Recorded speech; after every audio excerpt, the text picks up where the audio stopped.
Yo, what's up, everyone? Welcome back to the Locked On 49ers Squad Show. I am your host, Eric Triple E. Engel. You may know me as the former producer for the Murph and Mac Morning Show on KNBR, or maybe from some of these other Locked On shows that we do. And don't forget, Locked On Giants postcast is right around the corner as baseball season is about a week away. But today, man, we got to talk about all of these 49ers offseason moves that they've made. They have made a ton since our last show that we did. So we'll break all that down and see where the 49ers stand as of right now in free agency. Hey, everyone, I'm Dwayne Boyd, four-time Super Bowl champion with the San Francisco 49ers. And the word is that John Lynch is at the University of Georgia for Pro Day. He's getting smarter now. He's going to the breeding ground of the NFL, the Georgia Bulldogs. And they took Bulldog last year in the first round. Let's see if they do it again this year as the 49ers Squad Show starts right now. To all the faithful, it's the 49ers Squad. Everything San Francisco 49ers every week. Covering all the big hits and game-changing plays from Levi's Stadium. The way only the Locked On Podcast Network can. For those faithful to the Bay, the 49ers Squad Show starts now. What's up, everyone? Thank you so much for joining us for another edition of the Locked On 49ers Squad Show. Shout out to everyone watching on the Locked On 49ers YouTube channel or listening on the Locked On 49ers podcast feed. Make sure you hit that subscribe button if you aren't already subscribed. And Dwayne, we are missing a body today. We're missing our third amigo, Ayrton Osley, as he is on a delayed flight heading back to the Bay Area. So it is just you and I today, but we got a lot to get into, man, because right as we were about to sign off on our show last week, the 49ers made a huge trade for Osa Odigizua, and that's kind of where we left off. And they had yet to make the Nate Hobbs move or the Christian Kirk move. They've made so many moves in these last couple days. I was out camping in Yosemite and hiking around out there, and man, just seeing all these flood of 49ers news coming in, it made me feel pretty good about what the 49ers have done so far, what John Lynch has done so far. Honestly, I think John Lynch is cooking right now. I think John Lynch is cooking with fish grease, man. He's got some fire going on right now with what he's doing this offseason and all of the retooling and just filling this team with so much depth and so many guys at different positions that can make a real impact on this team. And all of them seem to be great locker room guys. And so, Dwayne, just in general, how are you feeling about where the 49ers sit right now this offseason with all the free agency moves that they've made? Well, I think they went out and did something in free agency that a lot of teams don't do. Is it looks like they went for need more in free agency. And to make the team stronger, that's what you have to do. You have to go out and get some of those guys that can come in, smart guys that can come in and play. You don't have to really school them up on very much, because they all are credible veterans, and that's the key to the locker room too. You got to have guys that fit in the locker room. You just can't go out and get a guy because you like him, but the locker room may not like him. So that's the thing that John Lynch, that's one thing I credit him for. He's very aware of that locker room, and he knows what it takes in the locker room to build a championship caliber football team too. And Nate Hobbs, he is a good football player, I think, and he's going to help the 49ers because we always talked about what they need a little bit more in the secondary, and that's a biggie. And we also got to look down the road. Maybe he's out looking for a safety right now, so that's one thing that they can get in the draft because there's a lot of those guys coming out this year. Yeah, there's a ton of safeties coming out, especially a lot of guys who are going to go in that 2 to 4 round range. And the 49ers have a ton of picks in the 3rd and 4th rounds in this draft. So they will definitely have, I think, a lot of opportunities to go get some safety help in the draft. That's pretty much the one position that they didn't go out and get help in free agency. And I guess you could maybe move Nate Hobbs to be kind of like a hybrid between a safety and a corner. But this is a guy who, since you brought him up, let's start with Nate. He played really well with the Raiders a couple years ago, went to the Packers last year, and did not have a good season. I mean, there was not really two ways about it. I don't think that there's more than one way of looking at what Nate Hobbs did with the Packers and having a couple different interpretations. Just not a very good season for Nate Hobbs. But hey, maybe it's just 1 year. Maybe he was a little banged up. Maybe he just wasn't a good fit in the system. So what do you see from Nate Hobbs, Dwayne? Where do you think he fits in? I mean, there are some rumors that maybe Renardo Green might be some trade bait going into the draft. So he could potentially be maybe the number 2 corner behind Diamador Lenore. He's done a lot of work in the slot in the past, but I have to think that Upton Stout would be the guy who has that job secured with the way that he finished last season. So where do you see Nate Hobbs fitting in with this secondary? Well, the thing about the secondary is you mentioned it, the guy who plays in the slot. You can't get enough of those guys because so many teams run three and four wide receivers today. And you need a solid guy that can go from corner and move inside and play on the slot because a lot of corners, I always bring up Dion. You couldn't get him in the slot if you tried. He always wanted to be on the outside, and a lot of DBs are like that. When you got a guy that's flexible, that has no problem going in and getting in that position, it's great for the team. So I think that's one place that he'll be a valuable asset to the 49ers is being a backup in the slot or being able to go out to corner. Yeah, and I think that versatility is something they kind of lack in that secondary right now. I mean, you saw them kind of moving some pieces around last year trying to get some guys to fit, but it just didn't really seem like they had the right pieces to the puzzle last year. And Nate Hobbs, a very versatile piece. Maybe it makes that puzzle come together a little bit more smoothly. Since we kind of are getting a more rounded out view of free agency, let's just remind everybody all of the moves that the 49ers have made so far, or most of the moves. As we said, the Nate Hobbs move, bringing in the corner from Green Bay, the Osa Odigizua trade that they made at the very end of our last show. They gave up a 3rd-round pick for Osa Odigizua, which I think is pretty good value. I mean, I think it's a steep price, but this is also a guy who's going to generate some pass rush from a position that you don't normally have a lot of pass rush generated from across the league, and that you definitely lacked that on this team last year as well. You also have Christian Kirk, who is a nice addition, a nice veteran addition to that wide receiver room.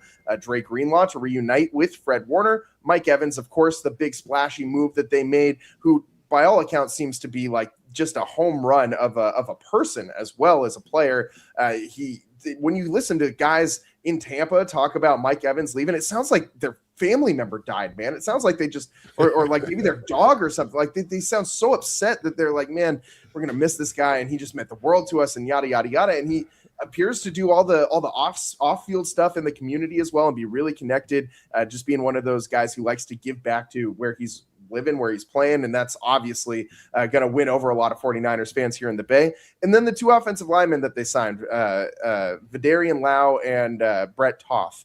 So I think Low or Lau? I think it's Low. Viridian Low. It's Low. Yeah. He's got I think a decent chance to get some snaps this year. Obviously, if Trent Williams ends up departing, then he's going to have a major role with this team next season. But ultimately, these are all guys who I think are probably going to see the field in some meaningful snaps next year. I mean, with as many injuries as you had on the offensive line, you have to assume that some of these signings that they're making, some of these guys that they're bringing in are going to be forced into action this year, especially considering you still don't really know what you got on the left side of that line. You don't know what's going on with Trent Williams still, and they don't have a left guard because, well, Spencer Burford just left. So you lose Spencer Burford, but I think that with what the 49ers have done, you have enough here that I can definitively, at least my take on this is that this team is definitively better at this point now than they were where they ended the season at. And that I think is a great thing for this 49ers team. And they're not done. They got the draft, and we got to see what happens with training camp and all that to see how certain guys improve, guys like Ricky Pearsall, see if they can take another step, maybe stay healthy for this year. And of course, a lot of these veterans that they're bringing in, Dre Greenlaw, Mike Evans, are guys who are coming off of big injuries, and it's going to be a little bit of a see what you got situation in camp. So just in general, Dwayne, I mean, I just went through so many things, but just in general, this group, are you feeling better about this group right now than you were feeling about the 49ers at the end of the season? I feel a lot better about it because you mentioned Lowe. Okay, he's a safety valve for Trent. Okay, so you don't know what's going to happen with him, so they got somebody there. And right now, all the draft picks, all the free agents that the 49ers signed are guys that can play. And also, you look at it in terms of they're going to go out and draft guys in those positions, okay? They'll probably end up drafting a left tackle. So now you 3 deep at left tackle, okay? So you got a young guy you just brought in from who knows where, and you got a veteran who's sitting there in front of him, and you don't know what's going to happen with Trent. So that's a good sign. And at corner, the same thing at the corner position. You went out and signed a guy, and now you might go pick up a couple corners in the draft because we went back and talked about the field is so much better this year in the draft with middle round players. So you can go out and get a couple guys. And only position that I'm not sure about, and it's going to be safety. Yeah, I think the other big glaring hole that they have is still pass rusher, right? You have Bryce Huff, who just retired kind of out of nowhere. I don't think the team kind of expected that. At least I didn't really expect to see Bryce Huff retire in his 20s, seemingly in the prime of his career. We were just complaining the other day about Bryce Huff going snowboarding in the offseason and maybe hurting himself or opening the door for the potential to hurt himself by doing such an activity. But hey, now he can go snowboard all he wants and not have to worry about that at all. He's doing something with like lithium batteries and things like that. Like, he seems like a really smart guy. So, best of luck to Bryce Huff in his future endeavors. And he would have been nice to see him in the rotation with this kind of retooled defensive line. I think there could have been a spot for him. But you're even more thin now at that pass rusher position. How are you feeling now when you look at the 49ers front 4 or front 5, I guess, which they're going to be running a lot with this penny look with Raheem Morris? Are you feeling like maybe Mikael Williams can slot in as that edge out opposite Nick Bosa and maybe generate some pass rush from out there, which we didn't see a lot from him last year? Or do you think that they just need to go and sign, the other Bosa is still sitting out there? Are they just going to go out and grab Joey? Well, what I've been hearing and what I've been reading is Joey has a person somewhere that has an ear of someone who wants to bring him here, which I'll just say his mom. She would love to see both of them playing on the same team. So I guess it makes it better for her because it cuts down on her travel time. But I think they need to bring in a younger rusher because Bosa, he's coming back off of injury, and who knows how well he's going to respond from that. Because it's tough coming back from a knee surgery. Because I know, and the thing that you got to do is you got to have patience, okay? You can't just jump out there right away because the hardest thing is your confidence. You know that. Getting the confidence back in your body movement. That's not about being rehabbed, your leg is strong and all of that. But, man, you got to be able to believe in yourself and your athletic ability and hope that, in the back of your mind, you hope nobody hits you on that knee again real soon. And guys, I'm gonna tell you, they'll be going for it too. I guarantee you. They'll be. Let me see. What knee is it? That's the first thing in the scouting report on Bosa this year is okay. Which knee did he hurt? Okay, we'll see if we can take care of that the clean way. Yeah, and I mean some sketchy stuff goes on the bottom of those piles in the NFL and all levels of football. I mean, people are grabbing and trying to maybe turn some joints in directions that they don't really like to go. And you got that mess of humanity just laying out there, and it's hard to see what's going on if you're an official.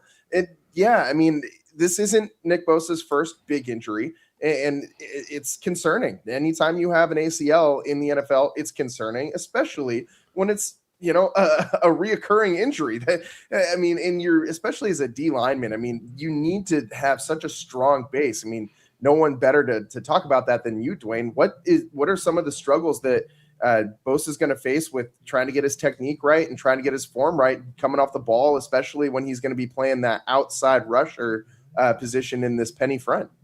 Well, I mentioned it's going to be this trust in the surgery, and it takes a while to get that trust back. And once you get it back, then you got it. But man, it takes a while.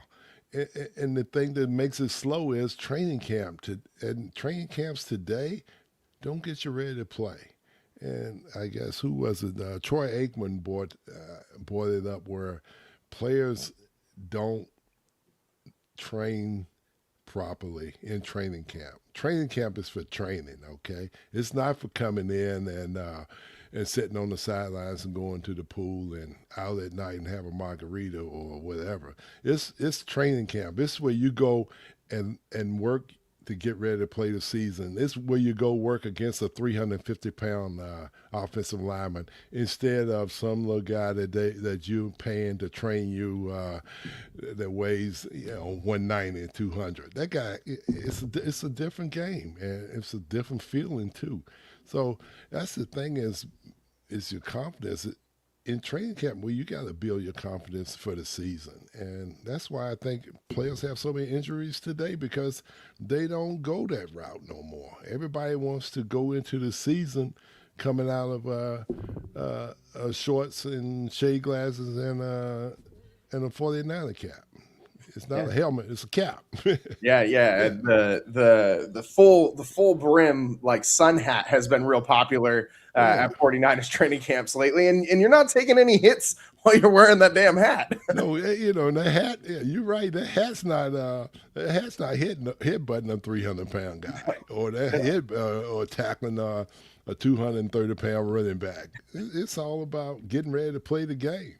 Yeah, and the 49ers are one of the teams that do that more than a lot in the NFL too, more than a lot of others. They are very, very generous with their veteran rest days. I mean, I don't think Trent Williams and Christian McCaffrey, I don't think they practiced a single Wednesday for the entire season last year. And I'm not saying that you want to run these guys into the ground when they're, especially a guy like Trent Williams, who's 38, 39 years old. You don't want to just destroy this guy's body. But yeah, you want to make sure that he's, getting some action in training camp when you're supposed to be training. Like you said, it's not something you can just, I don't care if you're Trent Williams or who you are. You can't just get off the couch and just jump into the NFL and just start playing football. Like that's not how that works. You got to build up to it. And even though Trent Williams is maybe like one of the few people who would like possibly be able to do that, you've seen what the results are with Trent. He can't stay healthy. He can't stay on the field.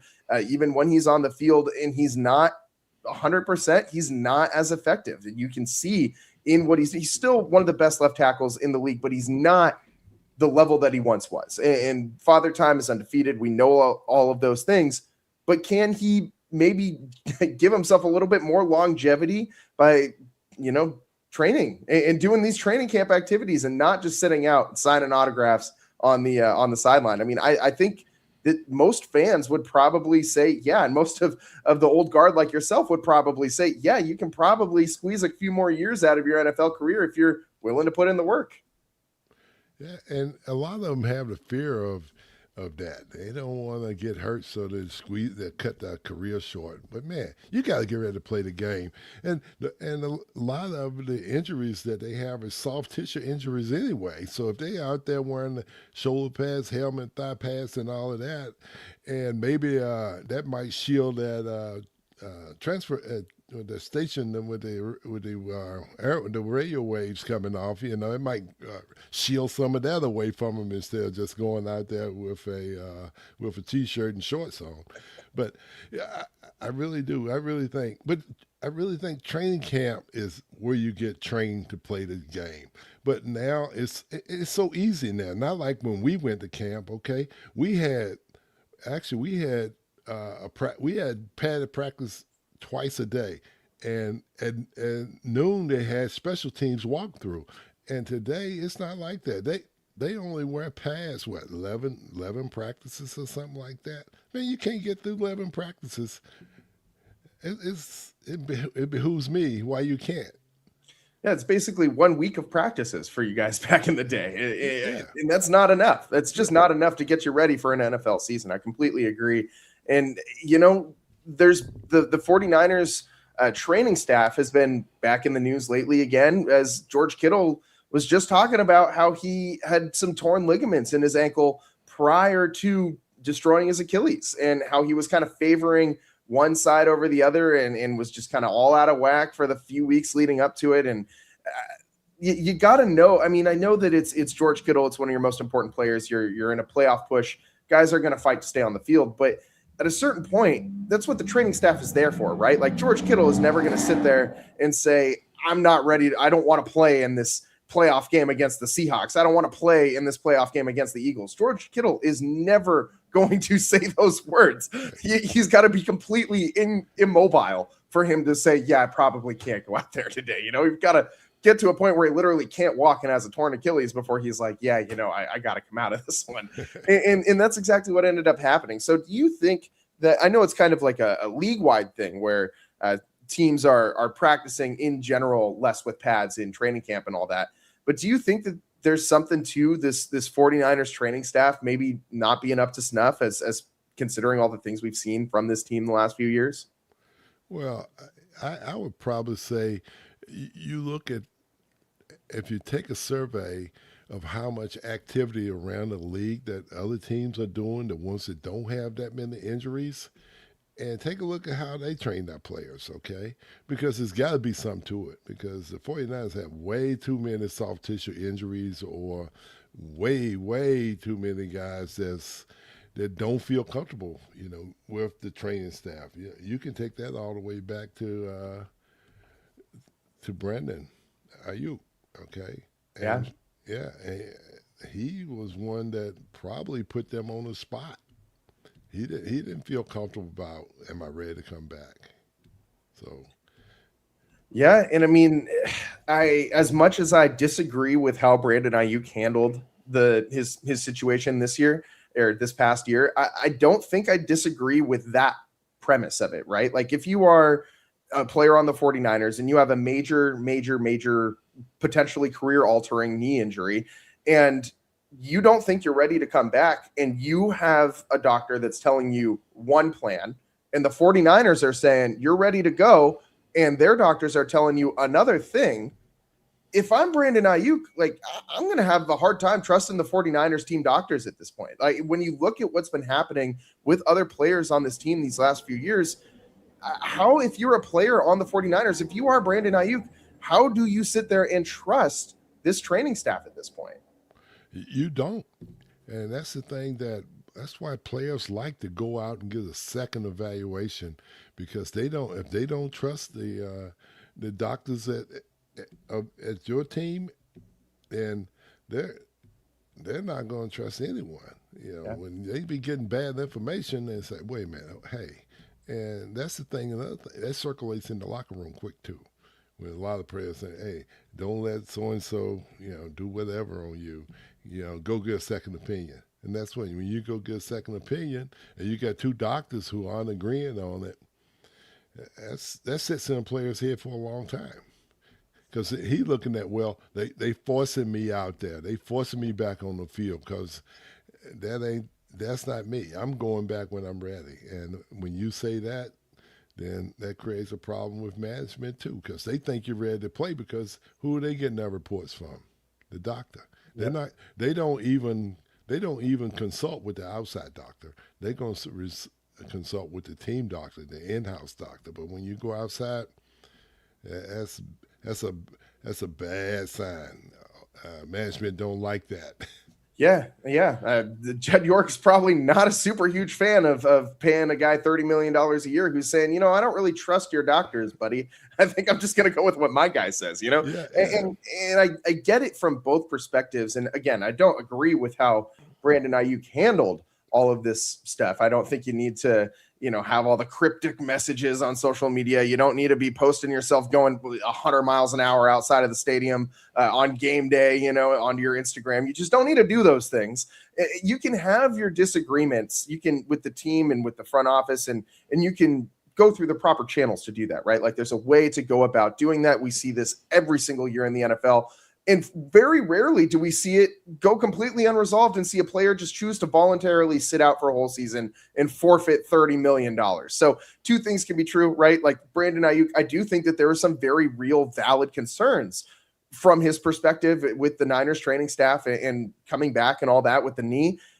But also it is true that he handled this about as poorly as a human possibly could handle this situation. And, just essentially threw away $30 million, which is completely insane to me. I can't imagine a world where I would actually do something that would lose me $30 million. And I think pretty much everybody who's probably listening to this show would feel the same way. So two things can be true. The Brandon Aiyuk situation, not great overall. And speaking of Brandon Aiyuk, we should probably give you guys a little bit of an update on the things that are happening with him, a little bit of an update on what's going on with John Lynch and his travels out to Georgia, and a few other news and notes from around the league. Juwan Jennings still sits unsigned. What's the Mac Jones trade market? All of these things we can get into later on this Locked On 49ers Squad show. We're going to take a quick break. Don't go anywhere. We will be right back.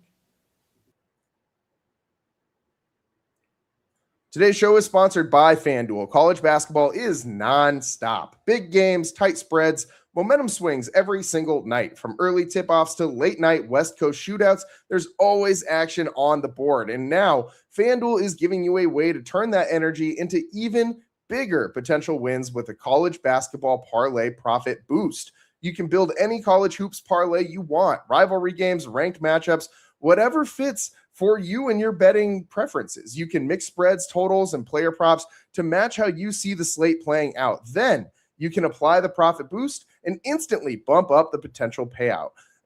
I really, really am excited to get going on some of these bets in March Madness starting tomorrow. And you know what? VCU. If you're looking for a sleeper, I'm really feeling the Rams this year. Something that you would never expect me to say on the Locked On 49ers Squad show. But hey, the VCU Rams in March Madness, college basketball, I'll ride with the Rams in that case. So go safe, go bold, ride with the team you've been following all season. It's your parlay, your style, now with more upside behind it. Head to FanDuel.com to get started. That's FanDuel.com. FanDuel, play your game.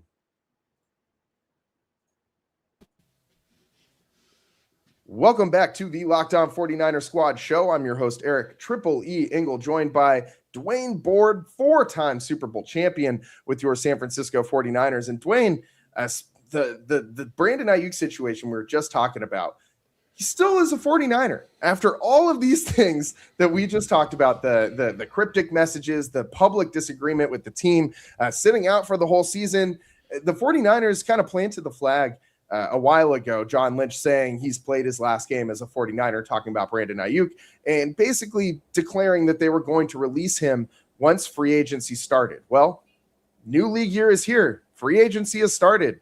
Brandon Aiyuk, still a 49er. So, Dwayne, how are you feeling about this situation? I mean, I know that there's one world where you just cut him and you move on and you say, let's turn the page and just wash the stink off, kind of just like feeling like you got to take a shower and just get rid of everything new, turn the page, fresh start.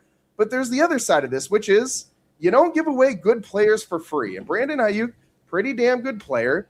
The draft is coming up. The 49ers do like to make those draft day trades. Are you kind of feeling a Brandon Aiyuk draft day trade, or am I just kind of feeling some other disturbance in the force here that I'm misinterpreting? No, I think you hit the nail on the head. I think they're sitting here right now thinking that, hey, we got to get something for him. We got to recoup some value out of this guy. So I wouldn't be surprised when it comes draft day. I don't know if on the first day of the draft or the second day of the draft, you might hear his name come up, and you might hear somebody saying, hey, we'll do a deal for him. Because you don't give up talent, and he's a talented player.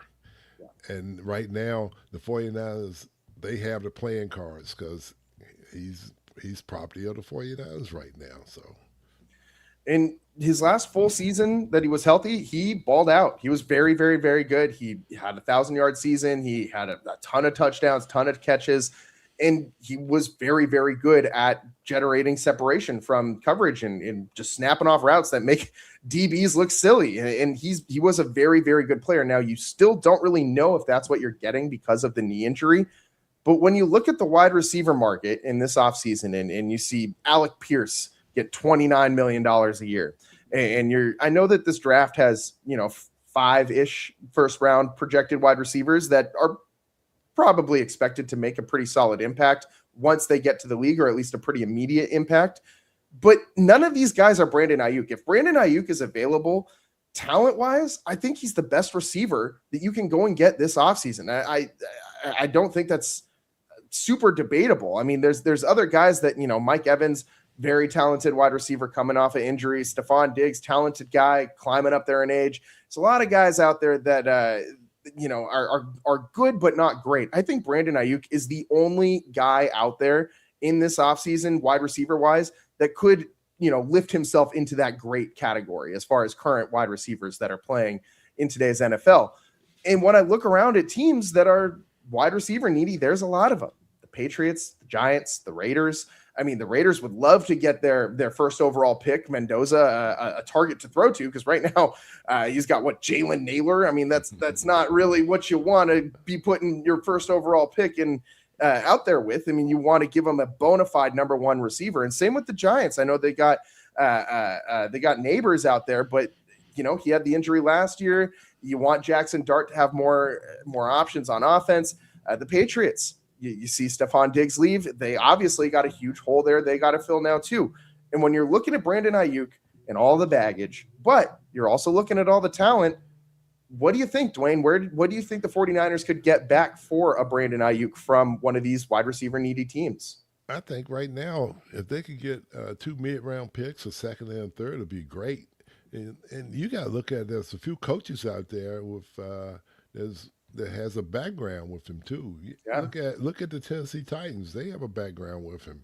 So, and the Washington Redskins, they got a background with him. So there's some other teams out there that's willing to probably, I won't say waste a second or third round pick, but put it out there. And, yeah, what you got to lose? I mean, to me, I was absolutely shocked when I saw Jalen Waddle go to the Broncos for a first, a third, and a fourth. And I know the Dolphins they're basically swapping fourth round picks with the Broncos.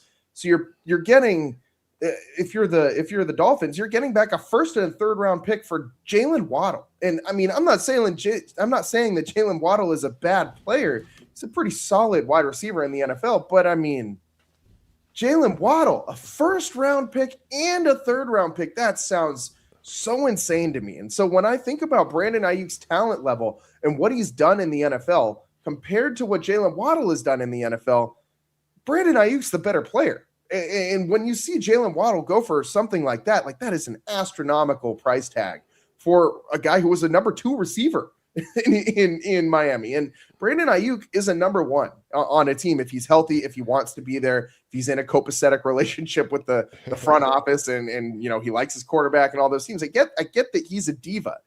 But when I hear you say, 2 mid-round picks, maybe a second and a third, or like a second and a fourth or something like that, my first reaction is, what team is out of their mind in the NFL enough to do that? But then I look at what the Broncos just did for Jalen Waddle, and it seems feasible. And that's completely insane to say about a guy who has not played football in almost 2 years now. It's mind-boggling to even think about.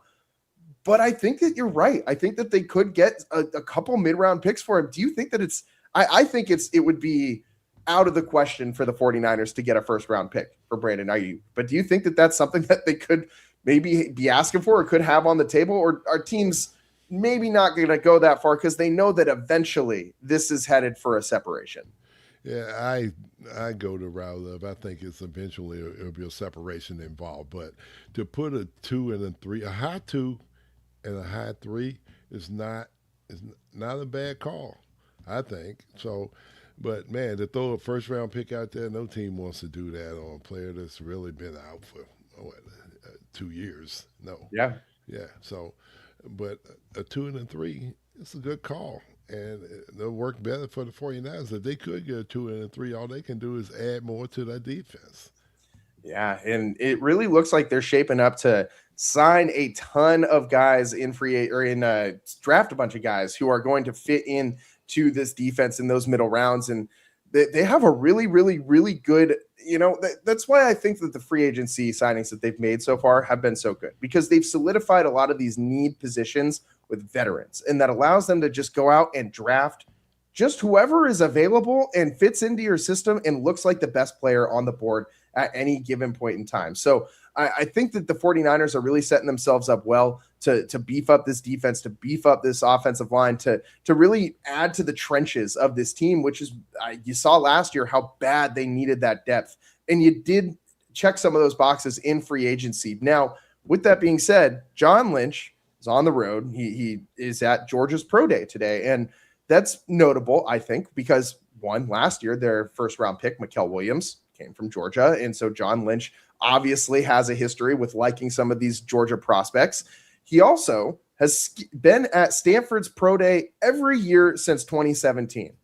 Skipped it this year to head out there to Georgia's Pro Day. So he also was notably absent during the Stanford players that were participating at the combine. He wasn't there watching them. So maybe he just doesn't have any of those guys on his board, and maybe it just makes sense. But it seems like this is something that John Lynch has kind of made a point to do, right? Like Stanford's not that far away. It's just down the street from Levi's basically. And it's an easy trip for the 49ers to make and get some eyeballs on some local talent. And why wouldn't you want to do that? So for him to skip something like that, I think that means that there is something real there, maybe some real tangible thing that John Lynch wanted to go and check out. And I don't think he's going to be there, but man, would I love to see Monroe Freeling go to the 49ers at number 27, the offensive tackle from Georgia. I think that would just be a steal of a pick.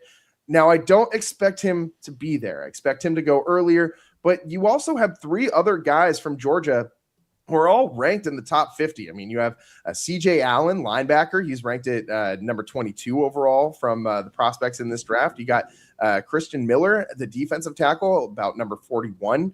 And you have Zachariah Branch, who's ranked number 50, wide receiver. So you got a lot of options down there in Georgia.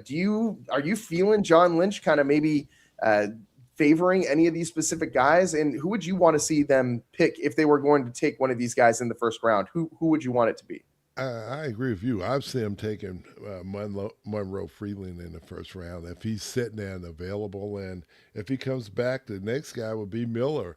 But when you go down to Georgia, you're going into the world of football. You're going into the SEC. You're going to the breeding ground for the NFL. And you can't miss on those Georgia football players. If they're ranked high, they've ranked there for a reason, because they've shown that they can play at a high level. And I really think that John Lynch knows that that's the place you get your start at. Or he's down there fishing for someone else. Who knows what else is lurking in the shades down in Georgia. So he didn't just make that trip just to go to Georgia. Because getting to Athens, it's not an easy place to get into. Yeah, it's kind of complicated to get there. You would think it would be kind of easy, but it's really not super close to any of the major travel hubs down there, and it's kind of a pain in the to get over there. But I do agree with you that Georgia is it's the blue bloods, right? It's the blue bloods of college football, and guys that you draft from there, even if you quote unquote miss, like Mikael Williams. He did not have the rookie season that I think a lot of 49ers fans were hoping. He obviously had to cut short due to injury, but even prior to that, he wasn't generating a ton of pass rush, wasn't generating a ton of pressure from the outside. But one thing that you did see from him was he was really good against the run. When he went out, the 49ers run defense went with him. I mean, they just fell off a cliff as far as defending the run once Mikael Williams went out. Obviously, they had a ton of other injuries that they were dealing with as well.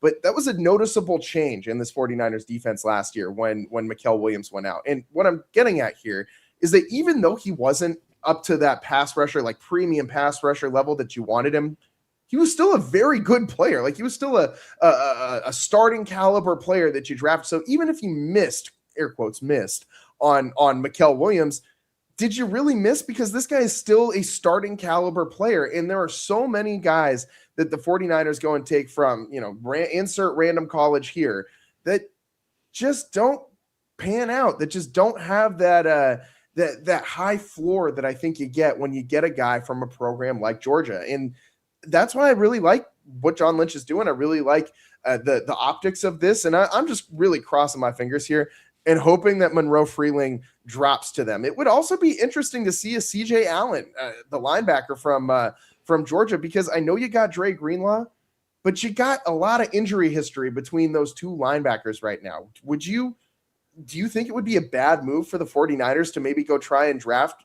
the heir apparent to a Fred Warner? Is it too early to start thinking about something like that? Well, it's never too early. You look at, Fred, he's in his second contract, and the third contract is a hard one to get done. Okay, so now if you go draft someone, that you got somebody that's sitting there that's going to be looking to play behind Fred for probably 2 to 3 years, and after the third year he'll be ready to probably take Fred's spot, and at that time it's like it could be Fred's twilight, because that injury he had, with dislocated ankle and a broken tooth, that's tough to come back from. I mean, Fred Warner's ankle injury last year, I don't know if people understand how severe of an injury that was just from how quickly he came back. But that's an injury that if a normal person, if I have that injury, I don't know if I'm walking again for another 2 or 3 months, I'm not sure as hell not playing any rec sports for the next year at least. And Fred Warner is out here just doing his thing, just still doing his thing. And it is notable. This guy's 30 years old now. He's officially cresting that hill, which I think everyone kind of has pegged in their mind of, or at least I do, when I think of especially guys in the NFL, where the average NFL career is only 3 seasons long. It's a lot of mileage on the body. Dwayne, once you hit about that 30-year-old mark in the NFL, did you start feeling the body change a little bit? Did you start feeling those injuries stacking up a little more? Oh, yeah, I felt them way before that. I felt them at 28. But once you hit that 30 plateau, that's that number that teams look at. He's getting ready to start his decline, and except for guys like wide receivers or punters or kickers, they can go into punters and kickers just entering the prime. Yeah, and along with quarterbacks too, because you can't hit them today. So those guys are just getting ready to start rolling at 30 plus. But when you play in a position where you got to take on someone every play, and some guys, man, that's a lot of abuse on the body. And I think it's about time for the 49ers to look for someone for his replacement. And the reason I say that is because of the injury factor and how well, it's amazing that Fred came back, but we never saw Fred play. He said he was back. That's two different things. We never saw him play. True. And did they ever say he practiced any? He practiced very little. It might have been, a walkthrough on Saturday or Friday practice, which is a walkthrough too. It might have been those because you're not doing very much. So it's one of those things. Yeah, and I think what we're trying to get at here is that if the best overall player available at number 27 is a linebacker, I'd say take him. I mean, I think outside of pretty much quarterback, whatever position that best player available is, you draft them. I don't really care if you're drafting an offensive lineman, although I would love Monroe Freeling. I think that is probably the best pick the 49ers could hope for at that spot.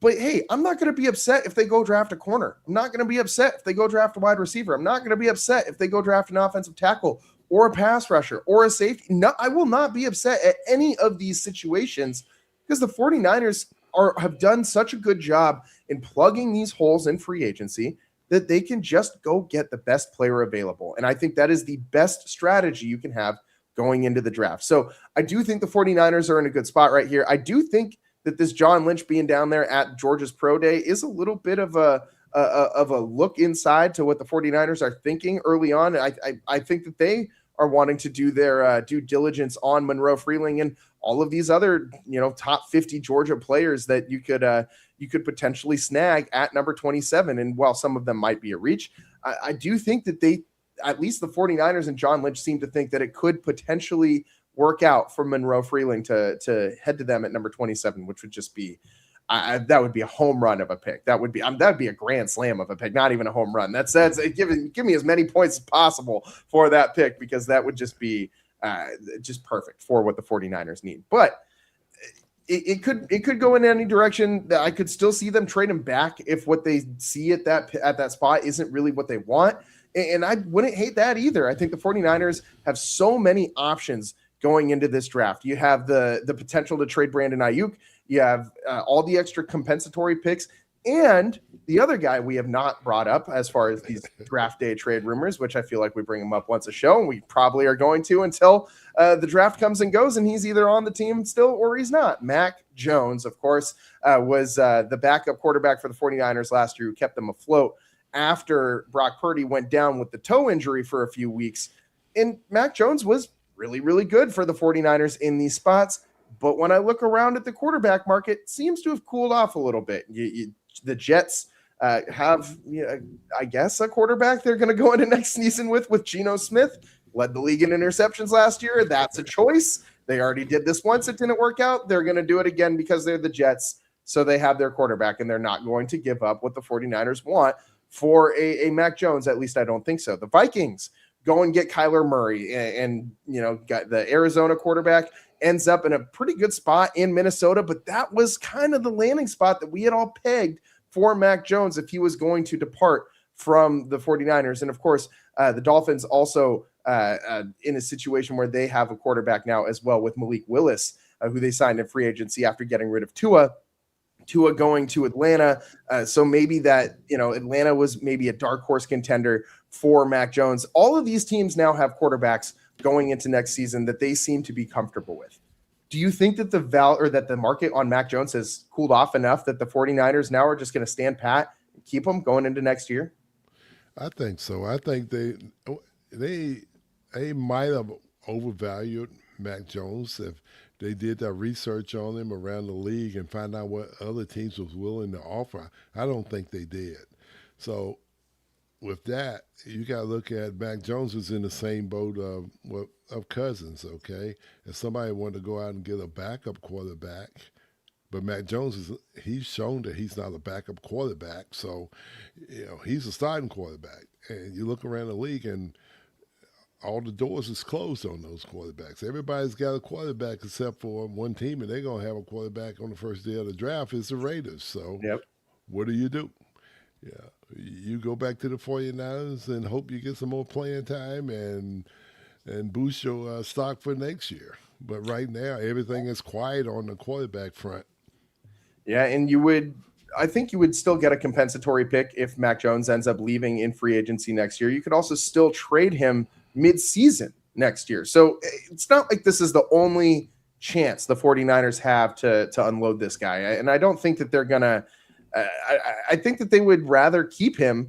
Like, honestly, I don't think that what they're saying is just bluster. I think that they would genuinely rather keep him than trade him for anything less than a second-round pick. And I know that they're probably saying first-round pick to everybody, but I have a feeling that they would take a second-rounder if it was available. And I'm getting the sense that it's not very available right now, or at least maybe not at this second. We'll see what happens when the draft actually kicks off, as things change quickly and develop quickly during the draft. But I could totally see a world where Mac Jones is on this football team next year and might even still be on this team past the trade deadline next year, because you need a backup for Brock Purdy if you're going to make a deep run. And I feel like this team is gearing up for another deep run, Dwayne. Let's talk about that next on the Locked On 49ers Squad Show.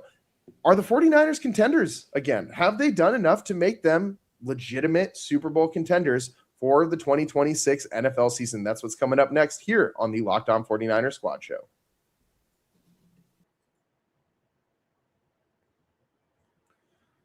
Today's show is brought to you by Indeed. Workplace chaos, deadline stacking up, inbox overflowing, and the one position you have to fill is still sitting open. When the pressure's on and you need the right hire, this is a job for sponsored jobs. Indeed Sponsored Jobs helps you reach the people who actually fit what you're looking for: skills, experience, location. So you're not just hoping the right candidate stumbles across your post. You get a little boost. And here's a stat that says it all. In the minute I've been talking to you, companies like yours made 27 hires on Indeed, according to Indeed data worldwide. So if you're hiring, spend less time searching and more time interviewing candidates who check all your boxes with Indeed Sponsored Jobs. Spend less time searching and more time actually interviewing those candidates. Less stress, less time, more results. When you need the right person to cut through that chaos, this is a job for Indeed Sponsored Jobs. And listeners of this show will get a $75 sponsored job credit to help you get your job the premium status it deserves at Indeed.com/podcast. Just go to Indeed.com/podcast right now and support our show by saying you heard about Indeed on this podcast, the Locked On 49ers Squad Show. Indeed.com/podcast. Terms and conditions apply. Need to hire? This is a job for Indeed Sponsored Jobs. Welcome back to the Locked On 49ers Squad Show. I'm your host, Eric Triple E. Engel. And Dwayne, the 49ers have made a ton of moves this offseason. We've talked about a lot of the potential moves that they can make in the draft coming up just around the corner, a couple potential trades they could make as well to bolster their draft capital. But this is all kind of getting at one thing, which is this team good again? Or I think they were decent last year, but it was a clear, little step back from where they had been the last couple of years, where they were expected to be perennial title contenders, a team that was going to make it to the NFC Championship or further every single year. And I think that's kind of the bar. I think that's kind of where the 49ers have set the bar themselves with how they've played in the Kyle Shanahan era. If you aren't getting to an NFC Championship on this version of the San Francisco 49ers, I think you're missing the mark. And I think pretty much everybody in that locker room is going to tell you, if they aren't going to the Super Bowl, then they're missing the mark. So Dwayne, do you think this team is back? Do you think that the 49ers have done enough? And obviously considering that they're going to, fill some of these holes that they still currently have in the draft, do you think that this team has so far done enough and is on the right path to becoming legitimate title contenders this season in 2026? Well, I look at I base it off of what John Schneider did up in Seattle. Okay, John went out and built that team on defense, and that defense won the Super Bowl for him. We saw it; everybody saw what that defense did in the Super Bowl and leading up to the Super Bowl. And I always believed that Super Bowls are won with the teams with the best defense and a quarterback that can manage a game. He doesn't have to be a great quarterback, but just manage the game. And what did John Schneider do? He let his MVP running back leave for free agency. So, yeah, running backs are not that important in some people's books. But then they had the wide receivers. They didn't need the running back. But he became the star of the Super Bowl. But probably Smith probably would have been if they needed him, but the running game was working so well they didn't need it. So I'm looking at the 49ers can add more to the defense in the draft will be a plus for them, okay? Because there ain't nothing like going into a season and having about three shutouts, a couple of games where it's only 3 to 6 points scored. Then you're riding on a wave to the big game. That's like jumping on a surfboard under the Golden Gate going to L.A. I got to surf all the way to L.A., but I'm gonna surf with my defense. So that's it. That's the key to it. Is the defense is the key. And I don't know. You probably feel different. You probably say, well, the running game. It was so last year. It worked in a couple of instances, but it didn't work enough. So. Yeah, I mean, I do not disagree with you that the running game was not what we all expected a Christian McCaffrey, Kyle Shanahan run game to produce. It was lackluster, and I think at times it was just because teams kind of knew what to key on. You knew that the 49ers weren't going to throw over the top, so why not stack the box and just stuff the run over and over and over again? And make them prove to you that, Demarcus Robinson is going to blow the lid off this defense. I mean, which virtually happened, I think, exactly one time in all of last year. So, that if that opposing defenses are going to try to stop Christian McCaffrey first, that is first and foremost what this team is, what the 49ers are going to rely on to try to move the football. But like you said, there were a lot of situations last year where the defense just didn't have it to be able to come up with the stop when they needed it. And so I'm curious, what do you think the 49ers specifically need to add on defense to get them back into that contender category? Because I don't think that you're feeling that they're quite there yet.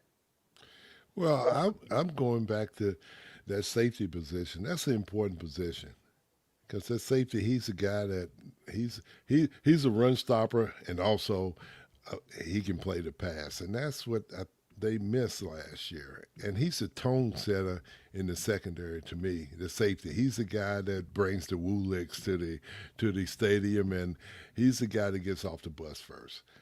And you can go back many, many years, and one safety that was always there for the 49ers was Ronnie Lott, and he was an impact player.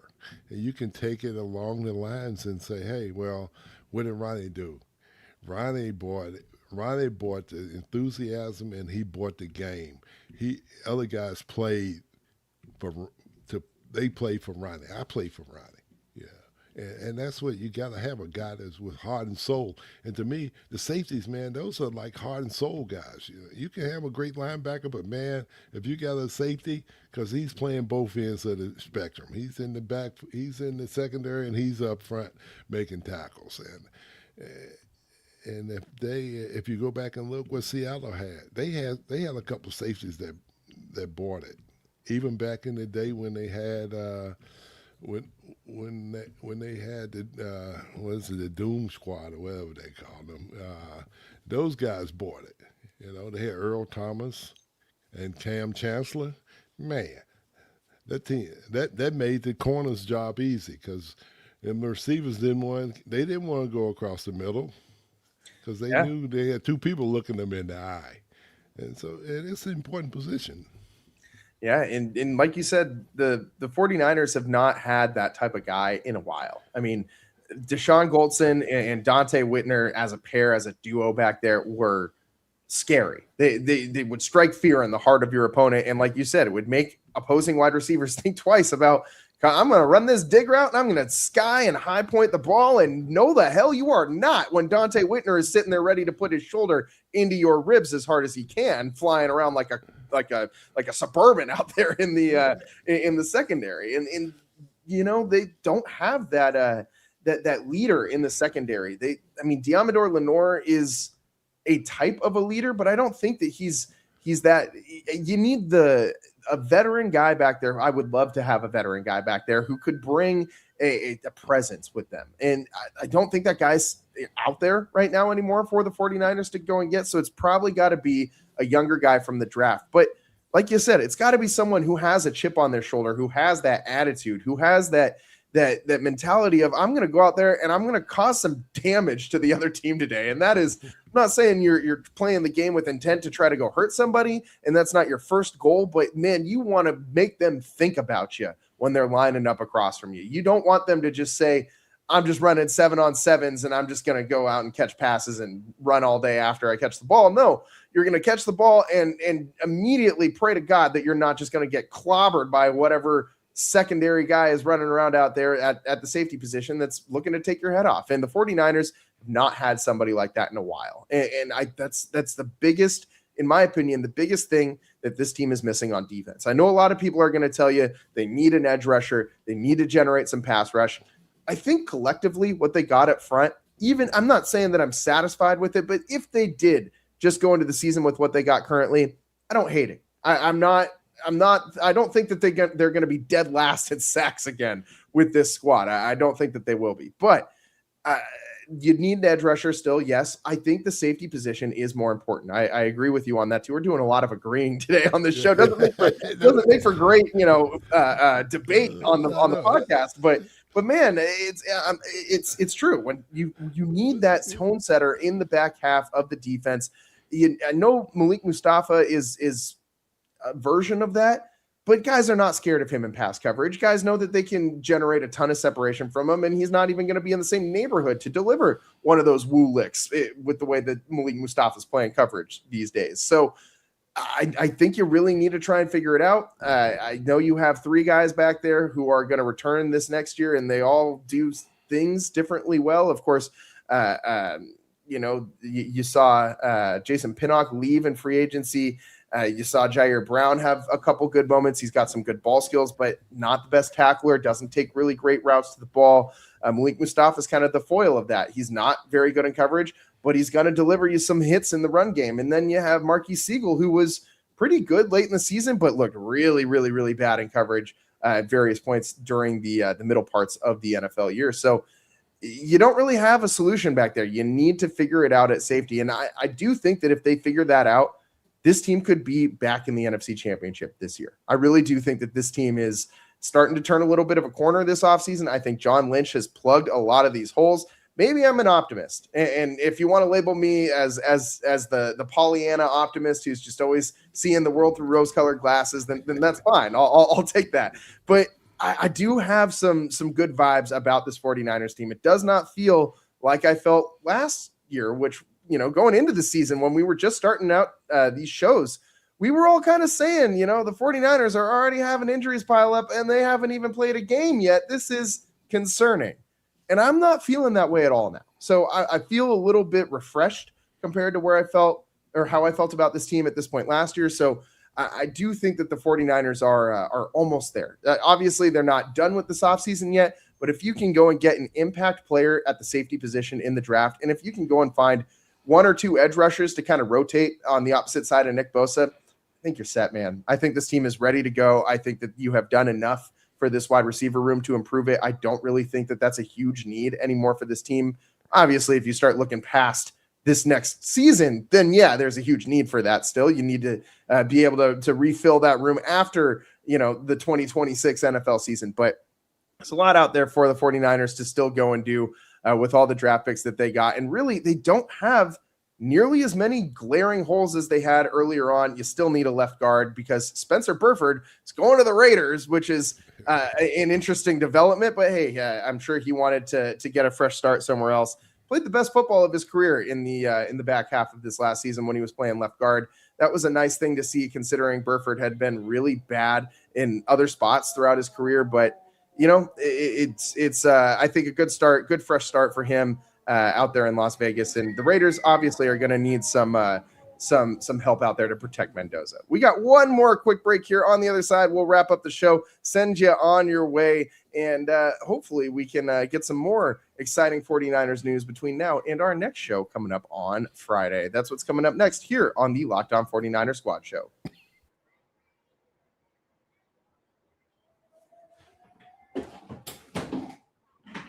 Welcome back to the Locked On 49ers Squad Show. I'm your host, Eric Triple E Engel, joined by Dwayne Board, 4-time Super Bowl champion with your San Francisco 49ers. And Dwayne, the 49ers, I think, are on the right path. I think that's what we're talking about in large part. If I had to just wrap this show up in one sentence, it's the 49ers are on the right path, right? Like they've made a lot of good, maybe not great free agent signings, but very solid ones. And they're in a good position to move some guys and get even more draft capital for this upcoming NFL draft, which they already have a ton of capital for.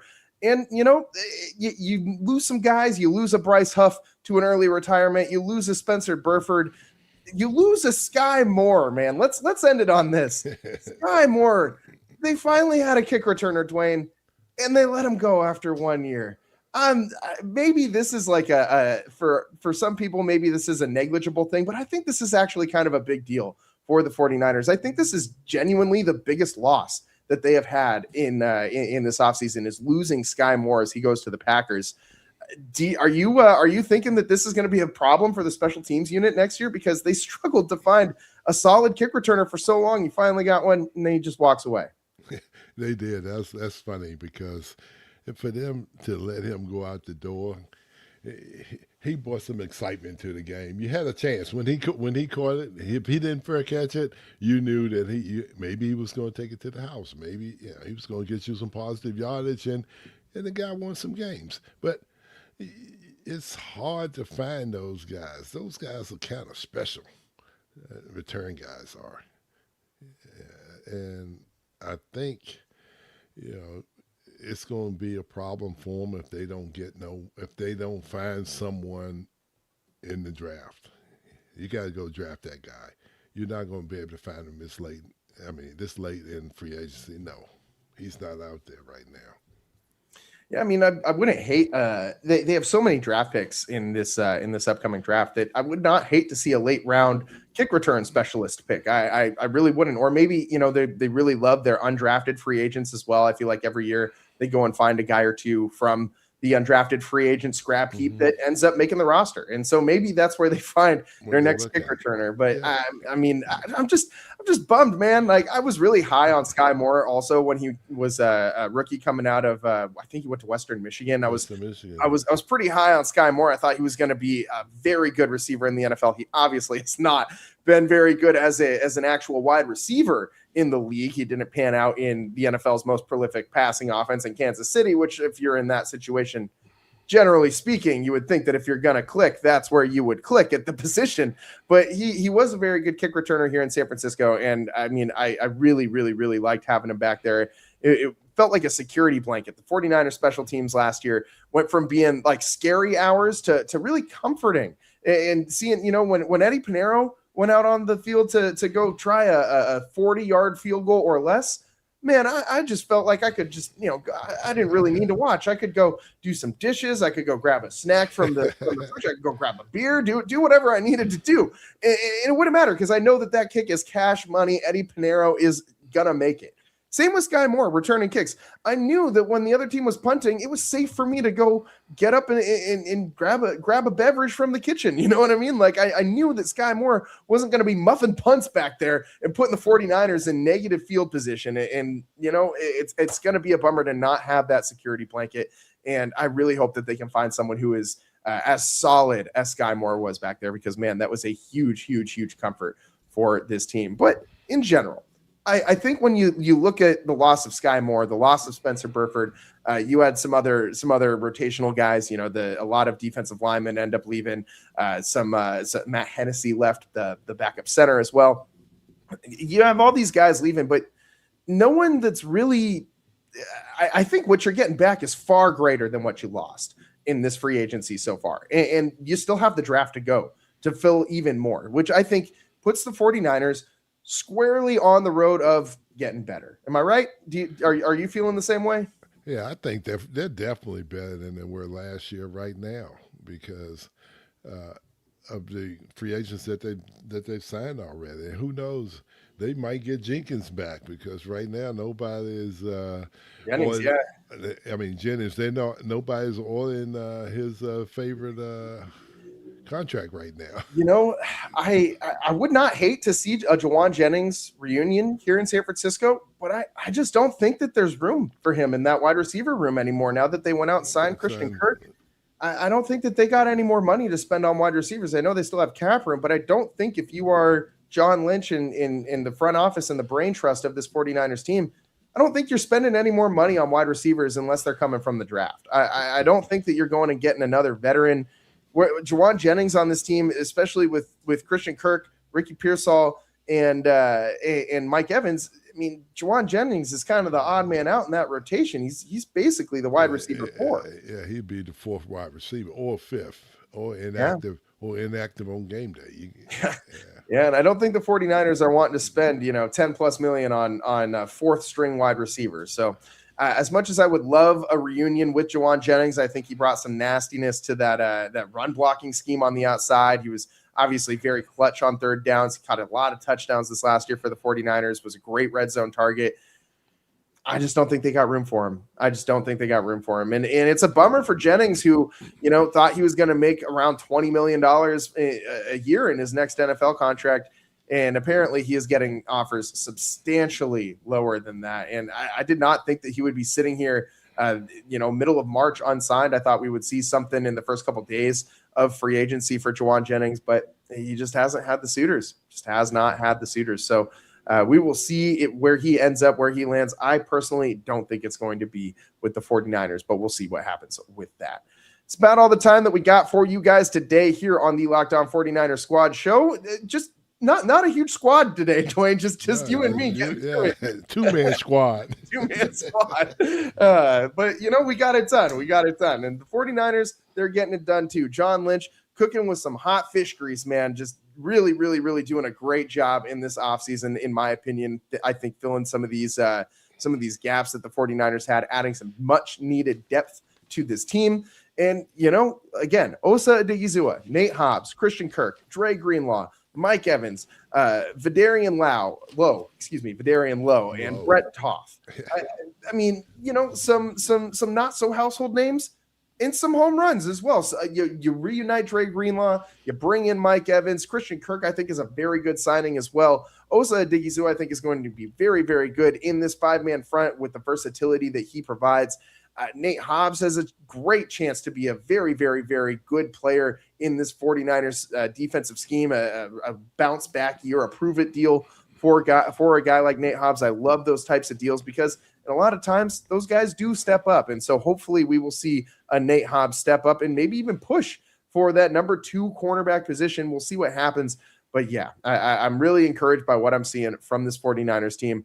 Very excited to see what they do in the draft. And man, this is shaping up to be a very good offseason for the red and gold. So that's all the time we got for you guys today here on the Locked On 49ers Squad show. For Dwayne Board, I am Eric Engel. We will see you next time on the Locked On 49ers Squad show. Thanks for tuning in. We'll see you later. Peace. Yeah.